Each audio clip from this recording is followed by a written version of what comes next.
মনোবীক্ষণ polyclinic, চিকিৎসার জগতে এক দশক। এখন এখানে সব বিষয়ে ডাক্তারবাবু একসাথে তলায়। ফোন করুন 7477799515 এই নম্বরে। পর্যটন মানচিত্রে সেরা হয়েছে মুর্শিদাবাদের বড়নগর গ্রাম। সেই গ্রামেই পড়ুয়াদের নিয়ে বিশ্ব পর্যটন দিবস পালন। নতুন প্রজন্মের কাছে পর্যটনের নতুন দিনের দিশা দেখাতে সেমিনারের আয়োজন বড়নগর রানী ভবানী বিদ্যাপীঠের। আপনার আনন্দে আমাদের উদযাপন। বিয়ে হোক বা পার্টি, বহরমপুরে এবার luxury banquet hall at golden retreat. জেলায় একমাত্র পিলারলেস ব্যাঙ্কোয়েট, আছে স্পা, সালন, ক্লাব মেম্বারশিপের সুযোগও। বহরমপুর শিল্প তালুকে গোল্ডেন রিট্রিট। সেন্ট অগাস্টিনের কথায় পৃথিবী একটি বই, এবং যারা ভ্রমণ করেন না তারা শুধুমাত্র একটি পৃষ্ঠা পড়েন। সত্যি তো, অজানাকে চেনার ইচ্ছেতেই ছুটে বেরোই আমরা। 27শে সেপ্টেম্বর বিশ্ব পর্যটন দিবস। এবারের থিম পর্যটন ও শান্তি।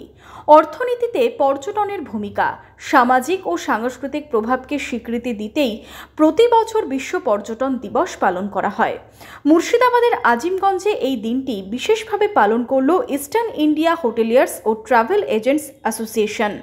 ভারতের পর্যটন মন্ত্রকের কৃষি পর্যটনে দেশের সেরা পর্যটন গ্রামের স্বীকৃতি পাওয়া সেই বড়নগর গ্রামকেই বেছে নেওয়া হয়েছে। ছোট থেকেই পর্যটন বিষয়ে ওয়াকিবহাল হোক পড়ুয়ারা। নতুন প্রজন্মের কাছে পর্যটনের নতুন দিশা দেখাতে সেমিনারের আয়োজন বড়নগর রানী ভবানী বিদ্যাপীঠে। পড়ুয়াদের নিয়ে পর্যটনের ওপরে কুইজ প্রতিযোগিতা হয়, গাছের চারা তুলে দেওয়া হয় পড়ুয়াদের হাতে।